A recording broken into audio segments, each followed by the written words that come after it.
Hello दोस्तों, नए video में आपका बहुत बहुत स्वागत है। हिरनबा आईपीओ के अलॉटमेंट चांसेस के बारे में बताएंगे। दोस्तों, ये आईपीओ 3 दिन के लिए खुला था, 23, 24, 25 और 25 तारीख को अब बिडिंग समाप्त हो गई है। तो आईपीओ के क्या लेटेस्ट सब्सक्रिप्शन के डेटा है वो हम आपको बताने वाले हैं। अलॉटमेंट के क्या चांसेस है और लिस्टिंग डे के दिन क्या एक्सपेक्टेशन इन्वेस्टर रख सकते हैं अगर आपका अलॉटमेंट हुआ है तो। और यही नहीं, इसके अलावा बोनस इंफॉर्मेशन भी है कि किस हिसाब से एंकर इन्वेस्टर्स, मतलब कि जो बड़े इन्वेस्टर्स हैं उन्होंने यहां इन्वेस्ट किया है, जो बड़े रिसर्च हाउसेस हैं उन्होंने क्या कहा है। तो ये सब इंपॉर्टेंट इंफॉर्मेशन भी है दोस्तों, तो लास्ट तक बने रहिएगा। लेकिन सबसे इंपॉर्टेंट बात कि अगर आपके या आपके फैमिली मेंबर्स का अभी भी डीमैट अकाउंट नहीं है तो नीचे लिंक्स दी हुई है, वहां पर आप फ्री में डीमैट अकाउंट खोल सकते हैं। दोस्तों आपके सामने है सब्सक्रिप्शन का डेटा। देखिए, टोटल सब्सक्रिप्शन हिरनबा इंडस्ट्रीज आईपीओ का हुआ है 83 टाइम्स। बहुत ही जरूरी है ये जानना। देखिए, 625 करोड़ का आईपीओ था, 83 टाइम्स ये ओवर सब्सक्राइब हुआ है। और यहां पर देखिए, जो क्यूआईबी कोटा है, क्यूआईबी मतलब क्वालिफाइड इंस्टीट्यूशनल बिडर, जो बड़े इन्वेस्टर्स हैं, 67 टाइम्स ये ओवर सब्सक्राइब हुआ है। दूसरी चीज जो लिस्टिंग गेन के लिए वो जो जानना बहुत जरूरी है, वो होता है एनआईआई, जो 2 लाख से ऊपर का इन्वेस्टमेंट करते हैं, बहुत बार वो लोन लेके भी इन्वेस्ट करते हैं। ये 271 टाइम्स उन्होंने यहां पर सब्सक्राइब किया है और ये एक हिंट देता है एक अच्छे खासे लिस्टिंग गेन की। तो इसके बारे में भी लास्ट में हम बात करने वाले हैं दोस्तों, इसको आप ध्यान में रखिएगा। रिटेल की बात करते हैं, आपकी हमारी बात करते हैं। जो 14,421 रुपए जो इन्वेस्ट किए हैं एक लॉट में, उसकी हम बात करते हैं। तो लगभग 11.8 टाइम्स, 12 टाइम्स से थोड़ा कम यहां पर रिटेल इन्वेस्टर्स ने यहां पर सब्सक्राइब किया हुआ है। अब इस आईपीओ को, ये 625 करोड़ का आईपीओ है, तो पिछले 4-5 महीनों में जो आईपीओ आया था रूट मोबाइल, सितंबर के महीने में आया था, वो 600 करोड़ का था, इसीलिए उसके साथ हम कंपेयर कर रहे हैं। तो देखिए 73 टाइम्स वो ओवर सब्सक्राइब हुआ था और ये देखिए 83 टाइम्स हुआ था। तो जैसा रूट मोबाइल में सब्सक्रिप्शन जो था थोड़ा डिफिकल्ट हुआ था, वैसा ही कुछ ऐसी ही स्टोरी यहां पर भी दोहराई जाने वाली है दोस्तों। अब रिटेल इन्वेस्टर्स के क्या चांसेस रहेंगे अलॉटमेंट के, वो जरा समझ लेते हैं।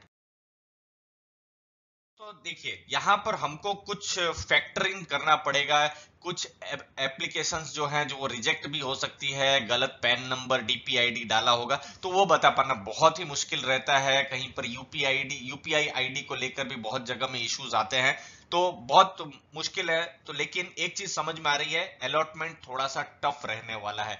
12 टाइम्स ऑलमोस्ट हुआ है, तो ऐसा नहीं है कि जो जो परसेंटेज जो रहेगा वो बिल्कुल 8% के आसपास रहेगा। 8 से 12% तक रह सकता है। मतलब जो इंपॉर्टेंट चीज है वो समझना कि अलॉटमेंट चांसेस जो रहेंगे वो कम रहने वाले हैं। लेकिन आपने या आपके फैमिली फ्रेंड्स सब लोगों ने मिलकर 10 जगह में यहां पर अप्लाई किया है, 10 जगह से अगर एप्लीकेशन आई है, तो फिर कुछ ना कुछ अलॉटमेंट यहां पर हो जाएगा, उसकी उम्मीद बहुत ज्यादा हो जाती है दोस्तों। इसीलिए ज्यादा से ज्यादा कभी भी आईपीओ में अप्लाई करें तो ज्यादा से ज्यादा डीमैट अकाउंट से अप्लाई करें, तो आपके ऑड्स ज्यादा से ज्यादा रहे दोस्तों।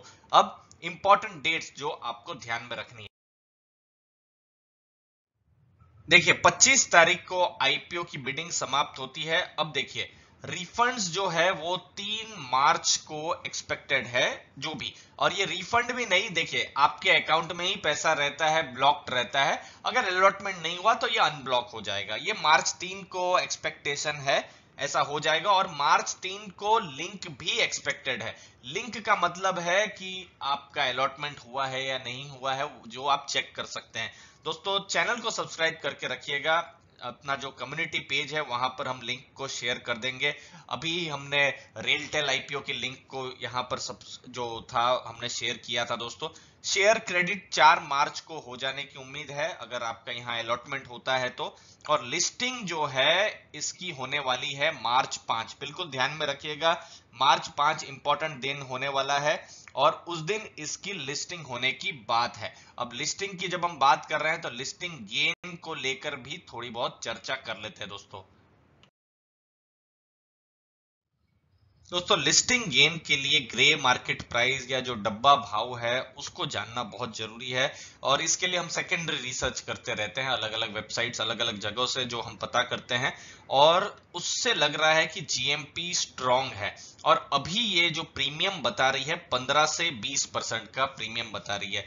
मतलब अगर 25 तारीख को अगर ये लिस्टिंग होती है तो इस रेंज के आसपास ही इसकी लिस्टिंग होगी, लेकिन जो लिस्टिंग का दिन है वो तो 5 तारीख है, तो ये अब बता पाना मुश्किल है कि कैसा जीएमपी चलेगी। बट फिलहाल हम देख रहे हैं कि जीएमपी बहुत ही वोलाटाइल है। हमने देखा था 18-19 जो फरवरी थी तब जो जीएमपी जो था 30% के आसपास था, फिर अचानक से गिरकर ये 10% के आसपास हो गया था, जब हमने देखा था मार्केट अचानक से जो थी वो गिरी थी। तो उस चीज को आपको ध्यान में रखना है दोस्तों कि उस हिसाब से जो ग्रे मार्केट प्राइस की वोलेटिलिटी रही थी। अब देखिए जो हेरनबा है ये कंपनी ऐसे कहे तो फर्टिलाइजर केमिकल्स में है ये कंपनी, और मार्केट कैप इसका रहेगा 2500 करोड़ का। ये स्मॉल कैप कंपनी रहने वाली है, तो इसको भी आप ध्यान में रखिए। और स्मॉल कैप कंपनीज जो होती है बहुत ज्यादा वोलाटाइल भी होती है। यहां पर आपको अचानक से ये स्टॉक 15-20% गिर भी सकता है या 15-20% बढ़ भी सकता है, 10 दिन के अंदर अच्छा खासा रिटर्न भी दे सकता है। तो उस चीज को आप ध्यान में रखिए, स्मॉल कैप में वोलेटिलिटी बहुत ज्यादा होती है। तो जो इन्वेस्टर्स वोलेटिलिटी से बहुत ज्यादा कंफर्टेबल नहीं है, थोड़ा सिंपल स्टेबल ऐसे स्टॉक ढूंढ रहे हैं, तो हेरनबा जो लिस्टिंग के बाद सही जो चुनाव है शायद वो नहीं होगा, उसका आप ध्यान में रखें। और देखिए बहुत गलती करते हैं इन्वेस्टर्स जो अपना रिस्क और अपना एसेट एलोकेशन नहीं समझते हैं। ये चूंकि स्मॉल कैप की बात की तो उसी को ही आगे ले जाते हैं, यहाँ पर रिस्क भी आपका रहेगा। मैं आपको थोड़ी देर के बाद वैसे ब्रोकरेजेस का भी व्यू मैं बताने वाला हूं कि उनका क्या व्यू है, तो और ज्यादा आपको डिटेल में समझ में आएगा। तो रिस्क यहां पर बहुत ज्यादा रहने वाला है। केमिकल इंडस्ट्रीज में कंपनी है, आपको यहां पर एसेट एलोकेशन ध्यान में रखना है। बहुत सिंपल में समझाने की कोशिश करते हैं, आपका जो भी पैसा है उसका 2-3% ही ऐसे आईपीओ में या किसी भी आईपीओ में लगाएं। आपके पास समझ लीजिए 2 लाख रुपए है, लेकिन आपने 6-7 एप्लीकेशन डाल दी है और ऑलमोस्ट 1 लाख रुपया डाल दिया है, तो वो गलत, एक तरीके से एक गलत तरीका होता है। तो अपने जो भी फाइनेंशियल एडवाइजर है, प्रोफेशनल की सलाह जरूर लीजिए। अब लिस्टिंग के समय अब ये जो एनआईआईज जो है उन्होंने बहुत ज्यादा यहाँ पर देखा है कि उन्होंने यहाँ पर इंटरेस्ट दिखाया है 271 टाइम्स। तो जनरली वो लोग लोन लेके करते हैं, तो ये एक संकेत जरूर दे रहा है। देखिए जब लिस्टिंग होगी कोई नहीं बोल सकता कि क्या भाव में लिस्टिंग होने वाली, लेकिन एक स्ट्रॉन्ग संकेत है कि लिस्टिंग गेन यहां पर होने वाला है। क्योंकि देखिए बड़े इन्वेस्टर उनको अगर पैसा ना मिले तो फिर वो क्यों यहां पर इन्वेस्ट करें। देखिए एंजल ब्रोकिंग में का जो आईपीओ आया था, या फिर आप ग्लैंड फार्मा का आईपीओ ले लीजिए, तो बहुत ज्यादा एनआईआई का इंटरेस्ट नहीं था, तो उन्होंने यहां पर ओवर सब्सक्राइब किया है, मतलब कि उनको यहां पर इस आईपीओ में इंटरेस्ट अच्छा खासा है। क्यूआईबी जो बड़े इन्वेस्टर्स हैं, जो म्यूचुअल फंड्स हैं, उन्होंने भी अच्छा खासा यहां पर इंटरेस्ट दिखाया हुआ है दोस्तों। देखिए दोस्तों डिटेल रिव्यू वीडियो में हमने और ज्यादा एनालिसिस किया था कि किस हिसाब से एंकर इन्वेस्टर्स का बिहेवियर है।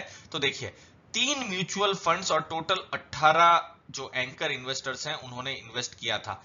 कोई बड़ा डोमेस्टिक म्यूचुअल फंड का यहाँ पर या म्यूचुअल फंड हाउस का पार्टिसिपेशन यहाँ पर देखने को नहीं मिला। एक एचडीएफसी एक बड़ा नाम हमको यहाँ पर बस देखने को मिला है, और उसको हमने कंपेयर किया था जो मिसेस बेक्टर्स फूड के आईपीओ को जब आया था, जो 540 करोड़ का, इससे भी छोटा आईपीओ था, लेकिन वहां पर म्यूचुअल फंड्स ने बहुत ज्यादा इंटरेस्ट दिखाया था। तो अभी भी जो डोमेस्टिक जो म्यूचुअल फंड्स हैं जो भारत को जानते हैं, अच्छे से जानते हैं, तो उन्होंने यहां पर इंटरेस्ट नहीं दिखाया है। तो ये एक तरीके से बिल्कुल ग्रीन सिग्नल कह पाना मुश्किल है। दूसरी चीज है जो ब्रोकरेजेस है, रिसर्च हाउसेस है, उन्होंने यहां पर सब्सक्राइब की सलाह दी है, जो हम डिटेल में हमने वो वाला जो वीडियो था हम ऊपर भी जो कार्ड है वहां पर भी शेयर कर देते हैं उसकी लिंक। एंजल है, आईसीआईसीआई सिक्योरिटीज, सैमको, आनंद राठी, इन सब ने सब्सक्राइब की सलाह दी थी। अब देखिए इसको, इस पॉइंट को भी समझना बहुत जरूरी है कि कंपनी की ही एक सब्सिडियरी थी शक्ति बायो करके, और उस पर एक विलफुल डिफॉल्टर का भी टैग लगा हुआ था, ये कॉस्मोस बैंक ने लगाया हुआ था। ये 2016 की बात है, लेकिन अब ये चीज क्लियर हो चुकी है। ये लिटिगेशन वाला जो पॉइंट है ये क्लियर हो चुका है। तो इसके लिए मैं आपको बिल्कुल मोटिवेट करूंगा, डीआरएचपी को भी स्टडी कीजिए। तो ये लिटिगेशन वाला पार्ट था जो कंपनी के लिए थोड़ा सा खराब था, लेकिन अब ये चूंकि सेटल हो गया है तो ये चीज को आप बिल्कुल भी ऐसा नहीं है कि बिल्कुल नजरअंदाज कर दें, ऐसा नहीं है। तो इस चीज को भी आप जरूर ध्यान में जरूर रखें। वैसे अभी केस सेटल हो गया है दोस्तों, तो इसीलिए आप एक बार जरूर इसकी भी स्टडी कर दीजिए। वैल्यूएशन के हिसाब से आप देखेंगे तो रीजनेबल वैल्यूएशन है, 22.1 का ये इसका प्राइस अर्निंग रेशियो है। जो रैलिस जो है, जो वो भी एक केमिकल फर्टिलाइजर्स में जो कंपनी है, रैलिस टाटा ग्रुप की कंपनी है, 23 का उसका पी है, सुमितोमो है उसका 47। तो वैल्यूएशन के हिसाब से कंपनी आपको सस्ते में मिल रही है, ये चीज बिल्कुल यहाँ पर स्पष्ट हो रहा है। आपको यहाँ पर लिस्टिंग गेन पर फोकस करना है, ये बहुत ज्यादा जरूरी है कि लिस्टिंग गेन। और देखिए मार्केट ऊपर नीचे भी हो सकती है, तो लॉन्ग टर्म के लिए यहाँ पर सोचना, उसके लिए और ज्यादा डेटा की जरूरत है, जैसे कि Q4, फिर अगले जो रिजल्ट आएंगे या फिर नई नई रिसर्च रिपोर्ट आएगी। अभी की रिसर्च रिपोर्ट के हिसाब से सब्सक्राइब की सलाह है, और जो बड़े बड़े ब्रोकरेज हाउसेस ने दिया है, और जो लिस्टिंग गेन की यहाँ पर संभावना है। लेकिन लॉन्ग टर्म के लिए आपको यहाँ पर बने रहना है तो फिर तो जरूर डीआरएचपी को आपको स्टडी करना चाहिए दोस्तों। उसके लिए मैं आपको मोटिवेट करूंगा, क्योंकि बहुत सारी चीजें हैं इस कंपनी के बारे में, इस सेक्टर के बारे में जो आपको जानना चाहिए, तभी आपका एक लॉन्ग टर्म व्यू बने। क्योंकि देखिए स्मॉल कैप कंपनी है तो वोलेटिलिटी और रिस्क तो रहेगा ही, तो इसीलिए जरूरी है यहाँ पर एक अभी फिलहाल लिस्टिंग गेन के लिए ही शॉर्ट टर्म व्यू लेना, लॉन्ग टर्म व्यू के लिए और ज्यादा स्टडीज की, डेटा की ज्यादा जरूरत है दोस्तों। उम्मीद है आपको वैल्यू मिली होगी, नया सीखने को मिला होगा दोस्तों। आपने अपना टाइम दिया उसके लिए बहुत बहुत धन्यवाद। थैंक यू वेरी मच दोस्तों।